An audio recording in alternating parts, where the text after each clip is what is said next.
La comunicación entre culturas ya desde hace mucho se ha hecho realidad. Pues la lengua es algo que debería unirnos y fortalecer el contacto social, cultural y espiritual entre la gente. Y en realidad es así, casi siempre. Actuamos en los contextos interculturales y multiculturales escritos a diario. Pero cuando nos toca el contacto personal, a veces surgen fallos. De repente el contacto verbal resulta un fracaso y nos damos cuenta de que por alguna razón las palabras no nos ayudan a franquear la incomprensión. Casi siempre la causa de esta incomprensión no es el escaso arsenal de palabras de la lengua extranjera en que hablamos, sino el choque cultural que sufrimos por no conocer la cultura, la historia, las costumbres, los valores que rigen en la sociedad, o los códigos éticos o de conducta.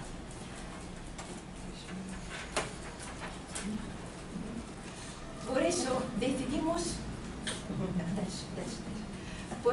decidimos enfocar nuestro estudio en algunos elementos del comportamiento no verbal de los hablantes y en algunas imágenes que marcan las diferencias culturales de diferentes comunidades lingüísticas y cuya interpretación correcta requiere conocimientos extralingüísticos. Veremos como ejemplo lo contrastante y lo común en el comportamiento verbal y no verbal de los rusos, los españoles y los latinoamericanos. Imagínense, por ejemplo, que por razones de trabajo nos vemos obligados a entrar en contacto con un representante desconocido de otra cultura. Los sociólogos afirman que la primera impresión a nivel del inconsciente es la que determina la percepción de la imagen del individuo pues en su totalidad. El saludo, la postura, los gestos, la sonrisa serán los factores relevantes, ejercerán influencia en nuestra relación. Toda nuestra experiencia comunicativa dice que sí.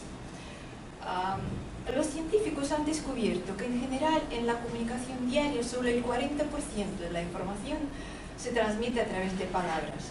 Y cuando se trata del contacto personal cara a cara, desciende hasta el 7%. Por lo tanto, resulta que el 38% del impacto le corresponde al tono de voz, el 55% a los elementos no verbales, es decir, el comportamiento proxémico, kinésico y las características paralingüísticas, que son los actos de toser, reír, llorar, hacer pausas o llenarlas, todo resulta importante. La proxémica tiene que ver con la distancia que mantiene durante la conversación el hablante. Las diferencias en la distancia sorprenden, son enormes entre algunas culturas. Basándose en los datos del análisis de las entrevistas con casi 9.000 personas de 42 países para determinar la distancia óptima entre interlocutores durante el diálogo, el diario argentino que se llama Perfil afirma que los que toleran la menor distancia entre, estoy citando, los que toleran la menor distancia entre los interlocutores son argentinos. La Argentina, con 77 centímetros, dice el diario, encabeza el ranking de naciones que aceptan mayor cercanía física con extraños, como para alentar la fama internacional de besuqueros, entre comillas, y toquetones. De hecho, somos, dice el diario, el país donde se pone menor distancia física al saludar o conversar con una persona conocida o extraña. Según las conclusiones de un estudio internacional que también publica este diario, a la Argentina le siguen Perú con 80 centímetros, Bulgaria con 81, Ucrania con 86, Eslovaquia con 89. Pero si recurrimos a otras investigaciones en este campo, el récord seguramente no quedará invicto, porque existen datos que demuestran que los rusos les adelantamos en ese sentido no solo a los argentinos, sino a muchas otras culturas eslavas, porque nuestra distancia social empieza desde los 30 centímetros. Las explicaciones son muchas. Por ejemplo, que el concepto del espacio personal, así llamada burbuja privada o persona privada, así se llama, entre comillas, del individuo entre los representantes de las culturas táctiles, prácticamente coincide con el tamaño del cuerpo del hablante. otra explicación sería que lo de hablar alto o gritar en el transporte público pues, o en la oficina pues se censura dentro de nuestra cultura, y por eso para contactar hay que acercarse mucho. Hay muchas otras explicaciones. Este fenómeno es imposible ignorarlo, de lo contrario corremos el riesgo de no poder evitar los malentendidos culturales, los que por ejemplo no se alcanzó a evitar durante las entrevistas oficiales entre la canciller alemana, el expresidente francés Nicolas Sarkozy. Según los analistas, el líder francés solía reducir demasiado la distancia comunicativa como muestra de la proximidad ideológica o de la comunidad de intereses, lo que quedó mal interpretado por parte de Merkel, que consideró que los abrazos, estoy citando un periódico español, que los abrazos, besos y palmaditas no eran sino una forma de imponer el control en las relaciones políticas. ¿Cuál fue la actitud de la sociedad iberoamericana? Pues muy irónica en realidad. Los expertos en proxémica, pero los expertos en proxémica indican que en aquella situación no hubo malas intenciones, porque la organización de su hábitat, el individuo lo hereda junto con otros hábitos que forman parte de la cultura de su etnia o nación, es decir, no los construye uno mismo. En lo que se refiere a la tradición rusa, el caso extremo de exageración en la demostración pública del afecto hacia el interlocutor, sin duda fue Leonid Brezhnev, el líder soviético en la época de los años 60-80, que, menospreciando el protocolo, solía saludar con 3 besos a todas las personalidades públicas.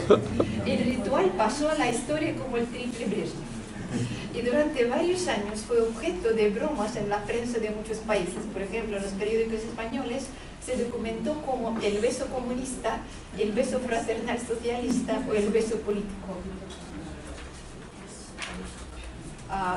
Cuanto menor es el espacio propio que se requiere dentro de una cultura, más importancia tendrá la comunicación táctil y gestual.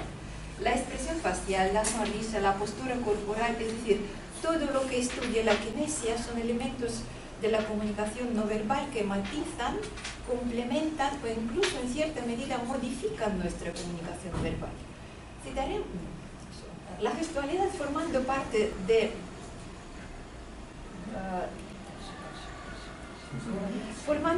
del numeroso arsenal del lenguaje corporal, es un proceso natural, es intuitivo y se forma a nivel del inconsciente, y por lo tanto es casi imposible falsificarlo, siempre que no se trate de una actuación teatral o otros comportamientos intencionales. Los gestos acompañan la comunicación oral, proporcionando mayor intensidad a las ideas, y a veces, en contra de la voluntad del hablante, pueden revelar las emociones despertadas por la conversación, que acabamos de ver en la foto anterior. ¿Sí? Sí, que el grado de acuerdo, incluso desmentir lo que estamos diciendo. La cultura rusa es una cultura expresiva. Nuestro estilo comunicativo se caracteriza, como ya hemos dicho antes, por una distancia comunicativa muy corta, por la total ausencia de la necesidad de vigilar la inviolabilidad del espacio propio del interlocutor, por una manifestación abierta y libre de todo tipo de emociones, tanto con palabras como a través de una gesticulación intensa y las expresiones faciales espontáneas. Mencionaremos algunos gestos propios del código gestual de la comunidad rusa que fácilmente pueden parecer extraños, incluso incomprensibles o ricos a los que no nos conozcan. Si un ruso se propone contar con los dedos, empieza por el dedo meñique, al cual le siguen todos los demás, y lo selecciona hacia la palma de la mano. Es decir, que lo hacemos así, de esa manera. Mientras que los mexicanos, por ejemplo, cierran la mano antes de contar y después van abriendo los dedos uno por uno. Los españoles, si no me equivoco, suelen sacar las cuentas de la misma manera que los mexicanos, pero algunos empiezan por el dedo índice y otros por el pulgar. Pues he pedido a los españoles que lo hagan y pues me lo han mostrado así. Para insinuar que uno está algo ebrio o en general es propenso a abusar de alcohol, sin recurrir a las palabras, los rusos utilizan el capirotazo hecho junto junto al cuello con el pulgar y el dedo corazón. La aparición del gesto data de la época de Pedro I el Grande. Cuenta la leyenda que el zar quiso agradecer a uno de los artesanos más talentosos de su corte. El hombre confesó que soñaba con tener el privilegio de tomar gratuitamente las bebidas alcohólicas en cualquier momento, en cualquier taberna, y le pidió al zar que le pusiera un sello en el cuello que comprobara esa posibilidad. Ese documento, entre comillas, le sirvió toda la vida para no pagar las bebidas nunca. Cuando pedía alguna, no tenía más que indicarlo con un gesto muy especial. Sí, de esa manera. La práctica de cruzarse los dedos está divulgada tanto en Iberoamérica como en Rusia. El significado del gesto no varía mucho y viene impuesto por las antiguas creencias precristianas de que la cruz era un símbolo de la unidad y cohesión, que reunía en sí todas las fuerzas del bien, reforzaba, que retransmitía el apoyo distanciado, íntegro. En la actualidad tiene el significado un poco simplificado, pero la tendencia de su uso sigue sin cambio, sirve para proteger. En términos más concretos, nos cruzamos los dedos cuando esperamos que se cumpla algo, o algunos incluso lo hacen cuando mienten para no ser descubiertos, que es la misma protección. Si consultamos el diccionario de la Academia Mexicana de la Lengua, veremos que en México este gesto incluso tiene su propio nombre. Se llama hacer ganchitos, changuitos. Es que en el español de México, chango quiere decir mono. El movimiento de cruzar los dedos se parece a la manera de que los monos se agarran a los árboles. Estos animales en muchas culturas se asocian con la buena suerte. Todos recordamos esa imagen que vemos cuando los tres changuitos nos hablan, cubriéndose los ojos,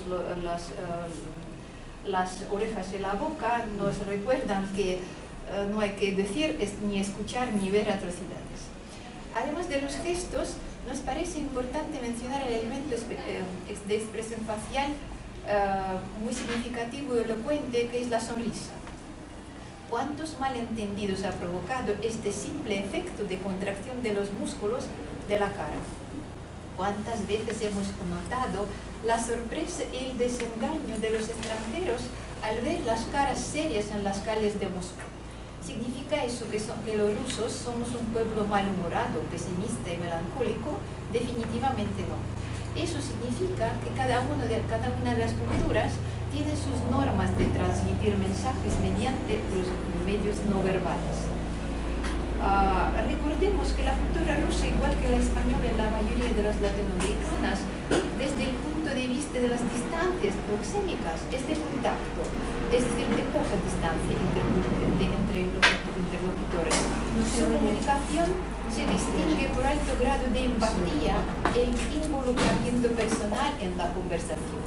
Gran parte del contenido se codifica por los gestos, expresión facial y otros elementos del lenguaje corporal. Todas estas peculiaridades hacen aún menos comprensible por qué los representantes de una cultura tan expresiva como la rusa pues apenas sonríen. La explicación de esta contradicción la proponen los especialistas en culturología. Para los españoles y latinoamericanos, la sonrisa es un movimiento con un claro intento comunicativo. Es una herramienta prácticamente, una parte del repertorio habitual de los gestos, tanto en el ámbito profesional como en el personal. Es como símbolo del bienestar.